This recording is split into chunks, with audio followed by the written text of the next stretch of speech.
João Patton, um missionário entre os antropófagos, 1824-1907. Perto de Dawswinton, na Escócia, morava um casal conhecido em toda a região como os velhos Adão e Eva. A esse lar veio em visita uma sobrinha, Jeanette Rogerson. Supunha-se que não houvesse muita coisa na casa isolada dos velhos para distrair a jovem, sempre viva e alegre. Mas uma coisa atraiu-lhe o interesse. Um rapaz chamado Tiago Patton, que entrava, dia após dia, no matagal perto da casa. Levava sempre um livro na mão, como se ali fosse para estudar e meditar. Certo dia, a moça, vencida pela curiosidade, entrou furtivamente por entre as árvores e espiou o rapaz recitando os sonetos evangélicos de Erskine. A sua curiosidade tornou-se em santa admiração quando o jovem, deixando o chapéu no chão, ajoelhou-se debaixo de uma árvore para derramar a alma em oração perante Deus. Ela, espírito de brincalhona, avançou e pendurou o chapéu em um galho que estava próximo. Em seguida, escondeu-se onde podia, sem ser vista, para presenciar o rapaz perplexo a procurar o chapéu. No dia seguinte, a cena se repetiu.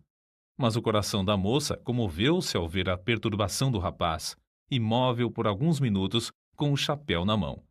Foi assim que ele, ao voltar no dia seguinte ao lugar onde se ajoelhava diariamente, achou, preso na árvore, um cartão que continha os seguintes dizeres: a pessoa que escondeu seu chapéu confessa-se sinceramente arrependida de tê-lo feito e pede que ore, rogando a Deus que a torne crente tão sincera como o Senhor.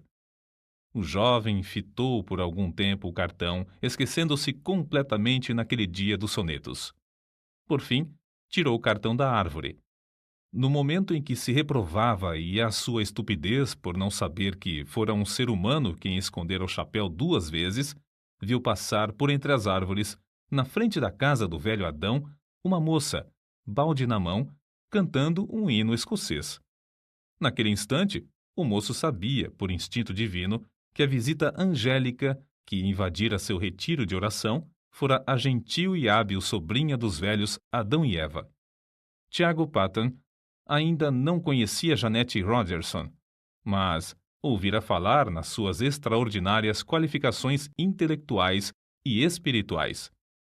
É provável que Tiago Patton começasse a orar pela jovem, mas num sentido diferente daquele que ela pedira. De qualquer forma, a moça furtara não somente o chapéu do rapaz, mas também o seu leal coração. Um furto que resultou, por fim, no casamento dos dois. Tiago Patton, fabricante de meias no condado de Dumfries, e sua esposa Jeanette andavam, como Zacarias e Isabel na antiguidade, irrepreensíveis perante o Senhor. Ao nascer-lhes o primogênito, deram-lhe o nome de João, dedicando-o solenemente a Deus, com oração, para ser missionário aos povos que não tinham oportunidade de conhecer a Cristo. Entre a casa própria em que morava a família dos Patton e a parte que servia de fábrica havia um pequeno aposento. Acerca desse quarto, John Patton escreveu: era o santuário de nossa humilde casa. Várias vezes ao dia, geralmente depois das refeições, o nosso pai entrava nesse quarto e, fechada a porta, orava. Nós, seus filhos, compreendíamos, como se fosse por instinto espiritual, que se derramavam orações por nós, como fazia na antiguidade o sumo sacerdote, quando entrava no Santo dos Santos em favor do povo. De vez em quando, se ouvia o eco de uma voz em tons de quem suplica pela vida. Passávamos pela porta nas pontinhas dos pés, de modo a não perturbar a santa e íntima conversação. O mundo lá fora não sabia de onde vinha o gozo que brilhava no rosto de nosso pai, mas nós, seus filhos, o sabíamos. Era um reflexo da presença divina, que era sempre uma realidade para ele na vida cotidiana. Nunca espero, quer num templo, quer nas serras, quer nos vales, sentir Deus mais perto, mais visível, andando e conversando mais intimamente com os homens do que naquela humilde casa coberta de palha. Se por uma catástrofe indizível tudo quanto pertence à religião fosse apagado da memória, Minha alma reverteria de novo ao tempo da minha mocidade. Ela fechar-se-ia naquele santuário, e ao ouvir novamente os ecos daquelas súplicas a Deus, lançaria para longe toda a dúvida com este grito vitorioso: meu pai andava com Deus, porque não posso eu também andar? Na autobiografia de João Patton, vê-se que as suas lutas diárias eram grandes, mas o que dizemos agora revela qual a força que operava para que ele sempre avançasse na obra de Deus. Antes, realizava-se culto doméstico na casa de meus avós somente aos domingos, mas meu pai convenceu primeiro a minha avó a orar, ler um trecho da Bíblia e cantar um hino diariamente, pela manhã e à noite. Depois, todos os membros da família seguiram esse costume. Foi assim que meu pai começou, aos 17 anos de idade, o bendito costume de fazer cultos matutinos e vespertinos em casa. Costume que observou, talvez sem uma única exceção, até se achar no leito de morte com 77 anos de idade. No último dia da sua vida, uma passagem das Escrituras foi lida e ouviu-se sua voz na oração. Nenhum dos filhos se recorda de um só dia que não fosse assim santificado. Muitas vezes havia pressa em atender a um negócio. Inúmeras vezes chegavam os amigos. Mas nada impedia que nos ajoelhássemos em redor do altar familiar enquanto o sumo sacerdote dirigia as nossas orações a Deus e se oferecia a si mesmo e a seus filhos ao mesmo Senhor. A luz de tal exemplo era uma bênção, tanto para o próximo como para a nossa família. Muitos anos depois, contaram-me que a mais depravada mulher da vila, uma mulher da rua, declarou que a única coisa que evitou o seu suicídio foi que, numa noite escura, perto da janela da casa de meu pai, ouviu-o implorando no culto doméstico que Deus convertesse o ímpio do erro do seu caminho e o fizesse luzir como uma joia na coroa do Redentor. Vi, disse ela, como eu, era um grande peso sobre o coração desse bom homem e sabia que Deus responderia à sua súplica.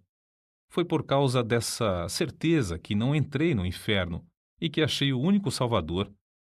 Por meio desse ocorrido, a mulher foi salva e transformada pela graça divina. Não é de admirar que, em tal ambiente, 3 dos 11 filhos de Tiago Patton, João, Walter e Tiago, fossem constrangidos a dar suas vidas à obra mais gloriosa, a de ganhar almas. Não julgamos estar esse ponto completo sem lhe acrescentar mais um trecho dessa autobiografia. Até que ponto fui impressionado nesse tempo pelas orações de meu pai, não posso dizer. Nem ninguém pode compreender. Quando de joelhos e todos nós ajoelhados em redor dele no culto doméstico, ele derramava toda a sua alma em oração com lágrimas, não só por todas as necessidades pessoais e domésticas, mas também pela conversão da parte do mundo onde não havia pregadores para servirem a Jesus. Sentíamos-nos na presença do Salvador vivo e chegamos a conhecê-lo e amá-lo como nosso amigo divino. Ao levantarmos-nos da oração, eu costumava olhar para a luz do rosto do meu pai e cobiçava o mesmo espírito. Anelava, em resposta às suas orações, a oportunidade de me preparar e sair, levando o bendito Evangelho a uma parte do mundo então sem missionários. Acerca da disciplina do lar, eis o que ele escreveu. Se houvesse algo realmente sério para corrigir, meu pai se retirava primeiramente para o quarto de oração, e nós compreendíamos que ele levava o caso a Deus. Essa era a parte mais severa do castigo, para mim. Eu estava pronto a encarar qualquer penalidade, mas o que ele fazia penetrava na minha consciência como uma mensagem de Deus. Amávamos ainda mais o nosso pai ao ver o quanto tinha de sofrer para nos castigar, e, de fato, tinha muito pouco a nos castigar, pois dirigia a todos nós, 11 filhos, muito mais pelo amor do que pelo temor. Por fim, chegou o dia em que João tinha de deixar o lar paterno. Sem o dinheiro para a passagem e com tudo o que possuía, inclusive uma Bíblia embrulhada num lenço, saiu a pé para trabalhar e estudar em Glasgow. O pai o acompanhou até uma distância de 9 quilômetros. No último quilômetro, antes de se separarem um do outro, os dois caminhavam sem poder falar uma só palavra. Mas o filho sabia, pelo movimento dos lábios do pai, que este orava em seu coração por ele. Chegando ao lugar combinado onde se separariam, o pai balbuciou: Deus te abençoe, meu filho. O Deus de teu pai te prospere e te guarde de todo mal.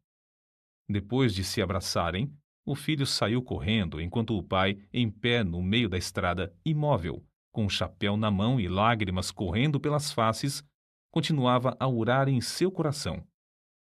Alguns anos depois, o filho testificou de que essa cena, gravada na sua alma, o estimulava como um fogo inextinguível a não desapontar o pai no que esperava dele, seu filho, que seguisse o seu bendito exemplo de andar com Deus. Durante os 3 anos de estudos em Glasgow, apesar de trabalhar com as próprias mãos para se sustentar, John Paton, no gozo do Espírito Santo, fez uma grande obra na seara do Senhor. Contudo, soava-lhe constantemente aos ouvidos o clamor dos selvagens nas ilhas do Pacífico, e isso foi, antes de tudo, o assunto que ocupava as suas meditações e orações diárias. Havia outros para continuar a obra que fazia em Glasgow, mas quem desejava levar o evangelho a esses pobres bárbaros? Ao declarar sua resolução de trabalhar entre os canibais das Novas Hébridas, quase todos os membros da sua igreja se opuseram à sua saída. Um muito estimado irmão assim se exprimiu: entre os antropófagos, será comido por eles. A isso, John Paton respondeu: o irmão é muito mais velho que eu, breve será sepultado e comido por vermes. Declaro ao irmão que, se eu conseguir viver e morrer servindo ao Senhor Jesus e honrando o seu nome, não me importarei ser comido por antropófagos ou por vermes. No grande dia da ressurreição, o meu corpo se levantará tão belo como o seu, na semelhança do Redentor ressuscitado. De fato, as Novas Hébridas haviam sido batizadas com sangue de mártires. Os 2 missionários, William e Harris, enviados para evangelizar essas ilhas, poucos anos antes desse tempo, foram mortos a cacetadas, e seus cadáveres cozidos e comidos. Os pobres selvagens não sabiam que assassinavam seus amigos mais fiéis. Assim, os crentes em todos os lugares, ao receberem as notícias do martírio dos 2, oraram com lágrimas por esses povos. E Deus ouviu as súplicas, chamando, entre outros, a John Paton. Mas a oposição à sua saída era tal que ele resolveu escrever a seus pais e, pela resposta, veio a saber que eles o haviam dedicado para tal serviço no dia do seu nascimento. Desde esse momento, John Paton não mais duvidou da vontade de Deus e assentou no seu coração gastar a vida servindo aos indígenas das ilhas do Pacífico. O nosso herói conta muitas coisas de interesse acerca da longa viagem à vela para as Novas Hébridas. Quase no fim da viagem, quebrou-se o mastro do navio. As águas os levavam lentamente para Tana, uma ilha de antropófagos onde a bagagem teria sido saqueada e todos a bordo cozidos. Contudo, Deus ouviu suas súplicas e os fizeram alcançar uma outra ilha.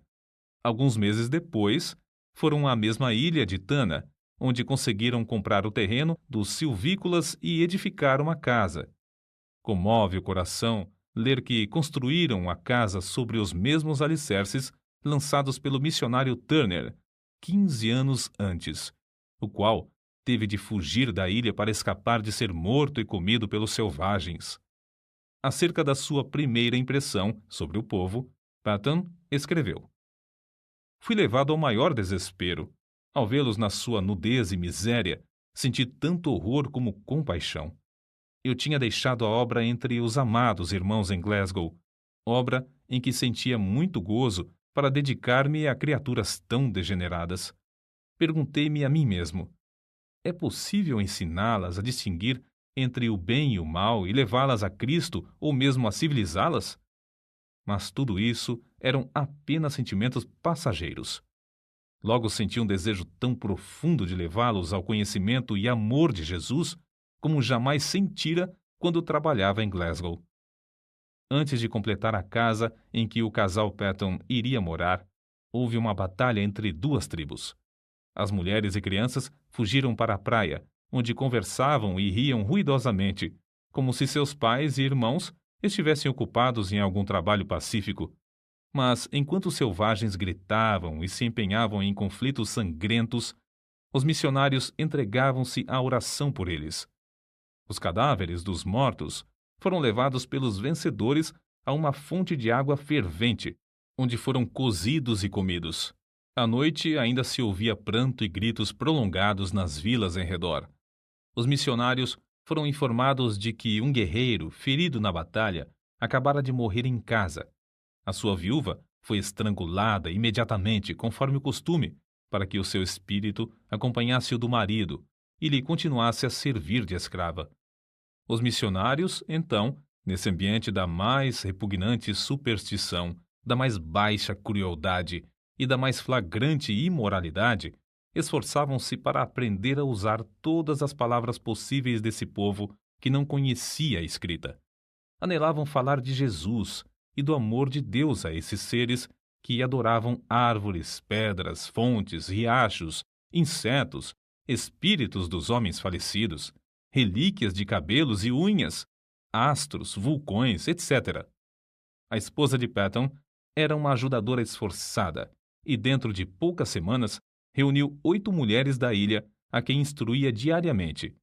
3 meses depois da chegada dos missionários à ilha, a esposa de Patton faleceu de malária e 1 mês depois, o filhinho também morreu. Quem pode avaliar as saudades de Patton durante os anos que trabalhou sem ajudadora em Tana?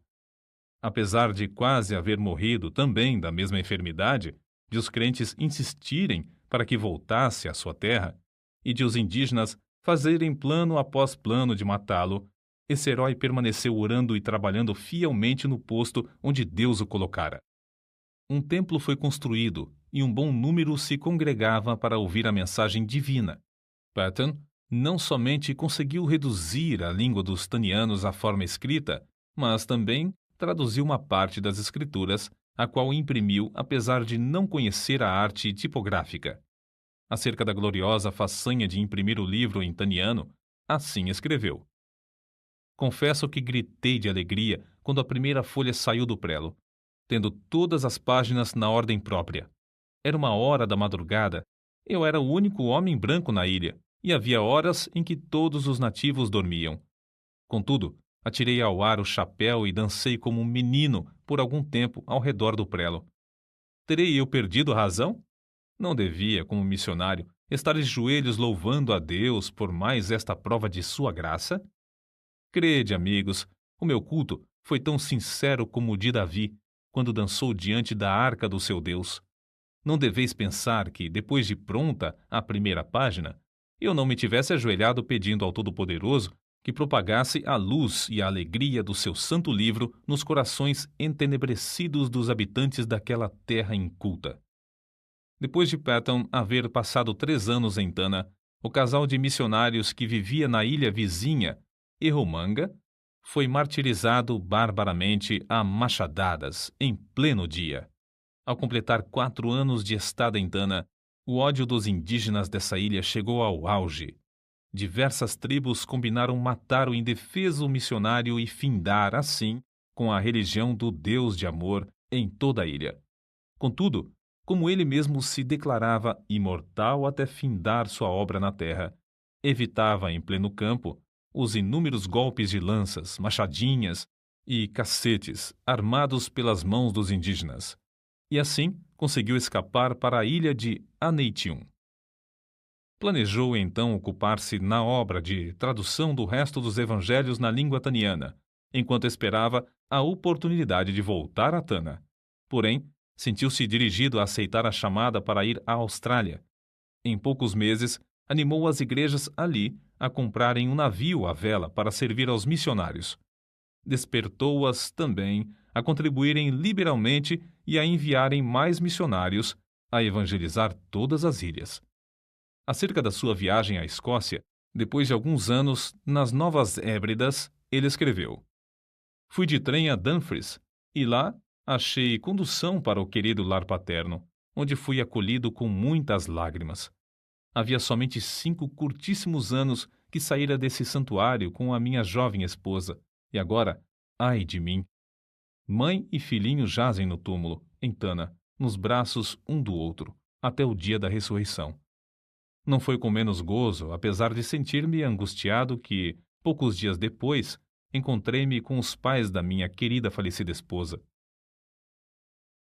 Antes de deixar a Escócia para a nova viagem, Patton casou-se com a irmã de outro missionário. Chamada por Deus a trabalhar entre os povos mergulhados nas trevas das Novas Hébridas, ela serviu como fiel companheira de seu marido por muitos anos. Meu último ato na Escócia foi ajoelhar-me no lar paterno durante o culto doméstico, enquanto meu venerando pai, como sacerdote, de cabelos brancos, nos entregava uma vez mais aos cuidados e proteção de Deus, Senhor das famílias de Israel. Eu tinha por certo, quando nos levantamos da oração e nos despedimos uns dos outros, que não nos encontraríamos com eles antes do dia da ressurreição. Porém, ele e minha querida mãe, com corações alegres, nos ofertaram de novo ao Senhor para o serviço entre os silvícolas. Mais tarde, meu querido irmão me escreveu que a espada que traspassara a alma da minha mãe era demasiado aguda e que, depois da nossa saída, ela jazeu por muito tempo como morta nos braços de meu pai. Prestes a regressar às ilhas, Patton foi constrangido pelo voto de todos os missionários a não voltar a Tana, mas abrir a obra na vizinha ilha de Aniwa. Dessa forma, tinha de aprender outra língua e começar tudo de novo. Na tarefa de preparar o terreno para a construção da casa em seu novo habitat, Patton ajuntou 2 cestos de ossos humanos de vítimas comidas pelo povo da ilha. Quando essas pobres criaturas começavam a usar um pedacinho de chita ou um saiote, era sinal exterior de uma transformação, apesar de estarem longe da civilização. E quando começavam a olhar para cima e a orar àquele a quem chamavam de Pai, nosso Pai, meu coração se derretia em lágrimas de gozo, e sei, por certo, que havia um coração divino nos céus que se regozijava também. Contudo, como em Tana, Patton considerava-se imortal até completar a obra que lhe fora designada por Deus. Inúmeras vezes evitou a morte agarrando a arma levantada pelos selvagens contra ele, a fim de o matarem. Tempos depois, a força das trevas unidas contra o Evangelho em Aniwa cedeu. Isso data do tempo em que cavou um poço na ilha. Para os indígenas, a água de coco para satisfazer a sede era suficiente, porque se banhavam no mar e usavam pouco a água para cozinhar, e nenhuma para lavar a roupa. Mas para os missionários, a falta de água doce era o maior sacrifício. Por isso, Patton resolveu cavar um poço. No início, os indígenas auxiliavam-no na obra, apesar de considerarem o plano do deus de Misse dar chuva de baixo uma concepção nada lúcida. Mas depois, amedrontados pela profundeza da cavidade, deixaram o missionário a cavar sozinho, dia após dia, enquanto contemplavam de longe, dizendo uns aos outros: quem jamais ouviu falar em chuva que vem de baixo? Pobre Misse, coitado! Quando o missionário insistia em dizer que o abastecimento de água em muitos países vinha de poços, eles respondiam: é assim que se dá com os doidos. Ninguém pode desviá-los de suas ideias loucas. Depois de longos dias de labor enfadonho, Patton alcançou terra úmida. Confiava em Deus para obter água doce, em resposta às suas orações. Contudo, nessa altura, ao meditar sobre o efeito que causaria entre o povo o fato de encontrar água salgada, sentia-se quase que tomado de horror. Sentia-me, escreveu ele, tão comovido que fiquei molhado de suor e tremia-me todo o corpo, quando a água começou a borbulhar de baixo e a encher o poço. Tomei um pouco de água na mão, levei-a à boca para prová-la. Era água. Era água potável, era a água viva do poço de Jeová. Os chefes indígenas, com seus homens, a tudo assistiam. Era uma repetição em escala reduzida do episódio em que os israelitas rodearam Moisés quando ele fez água sair da rocha. O missionário, depois de passar algum tempo louvando a Deus, ficou mais calmo, desceu novamente, encheu um jarro da chuva que Deus Jeová lhe dava pelo poço e entregou-o ao chefe. Este sacudiu o jarro para ver se realmente havia água dentro. Então, tomou um pouco na mão e, não satisfeito com isso, levou à boca um pouco mais. Depois de revolver os olhos de alegria, bebeu-a e rompeu em gritos: Chuva! Chuva! É chuva mesmo! Mas como a arranjou? Patton respondeu: Foi Jeová, meu Deus, quem a deu da sua terra, em resposta ao nosso labor e orações. Olhai e vede por vós mesmos como borbulha a terra. Não havia um homem entre eles que tivesse coragem de chegar perto da boca do poço. Então, formaram uma fila comprida e, segurando-se uns aos outros pelas mãos, avançaram até que o homem da frente pudesse olhar para dentro do poço. A seguir, o que tinha olhado passava para a retaguarda, deixando o segundo olhar para a chuva de Jeová, muito embaixo. Depois de todos olharem um por um, o chefe dirigiu-se a Patton e disse: Missy, a obra de seu Deus Jeová é admirável, é maravilhosa. Nenhum dos deuses de Aniwa jamais nos abençoou tão maravilhosamente. Mas, Missy, ele continuará para sempre a dar chuva por essa forma ou acontecerá como a chuva das nuvens?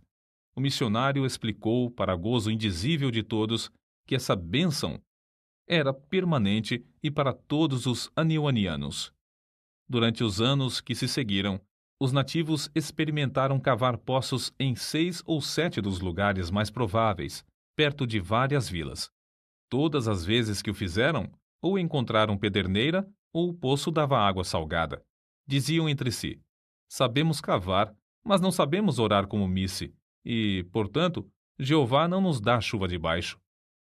Num domingo, depois que Patton alcançou a água do poço, o chefe Namakei convocou o povo da ilha. Fazendo seus gestos com a machadinha na mão, dirigiu-se aos ouvintes da seguinte maneira: Amigos de Namakei, todos os poderes do mundo não podiam obrigar-nos a crer que fosse possível receber chuva das entranhas da terra, se não a tivéssemos visto com os próprios olhos e provado com a boca. Desde já, meu povo, devo adorar ao Deus que nos abriu o poço e nos dá chuva de baixo. Os deuses de Aniwa não podem socorrer-nos como o Deus de Missy. Para todos sempre, sou um seguidor de Deus Jeová. Todos vós que quiserdes fazer o mesmo, tomai os ídolos de Aniwa, os deuses que nossos pais temiam, e lançai-os aos pés de Missy. Vamos a Missy para ele nos ensinar como devemos servir a Jeová, que enviou seu filho Jesus para morrer por nós e nos levar aos céus. Durante os dias que se seguiram, grupo após grupo dos silvícolas, alguns com lágrimas e soluços, outros aos gritos de louvor a Jeová, levaram seus ídolos de pau e pedra perante o missionário. Reunidos em montes, os ídolos de pau foram queimados, os de pedra enterrados em covas de 4 a 5 metros de profundidade, e alguns, de maior superstição, foram lançados no fundo do mar, longe da terra. Um dos primeiros passos da vida cotidiana da ilha, depois da destruição dos ídolos, foi a invocação da bênção do Senhor às refeições. O segundo passo, uma surpresa maior e que também encheu o missionário de gozo, foi um acordo entre eles de fazer culto doméstico de manhã e à noite. Sem dúvida, esses cultos eram misturados por algum tempo com muitas das superstições do paganismo. Mas Patton traduziu as escrituras, imprimiu-as na língua aniwaniana e ensinou o povo a lê-las. A transformação do povo da ilha foi uma das maravilhas dos tempos modernos. Como arde o coração ao ouvir acerca da ternura que o missionário sentia para com esses amados filhos na fé, e do carinho com que esses, outrora cruéis selvagens que comiam carne humana, mostravam para com o missionário. Que o nosso coração arda também para ver a mesma transformação dos milhares de indígenas no interior de nosso querido Brasil. Patton descreveu a primeira ceia do Senhor com as seguintes palavras: Ao colocar o pão e o vinho nas mãos, outrora manchadas do sangue da antropofagia, agora estendidas para receber e participar dos emblemas do amor do Redentor, antecipei o gozo da glória até o ponto de o coração não suportar mais.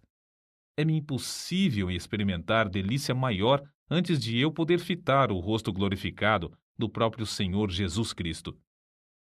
Deus não somente concedeu ao nosso herói o indizível gozo de ver os anionianos evangelizando as ilhas vizinhas, mas também de ver seu próprio filho, Frank Patton, e esposa, morando na ilha de Tanna e dando prosseguimento à obra que ele começara com maior sacrifício. Foi com a idade de 83 anos que João G. Patton ouviu a voz de seu precioso Jesus chamando-o para o lar eterno. Quão grande o seu gozo, não somente ao reunir-se aos seus queridos filhos das ilhas do sul do Pacífico que entraram no céu antes dele, mas também saudar com um bem-vindo os demais quando chegarem ali, um por um.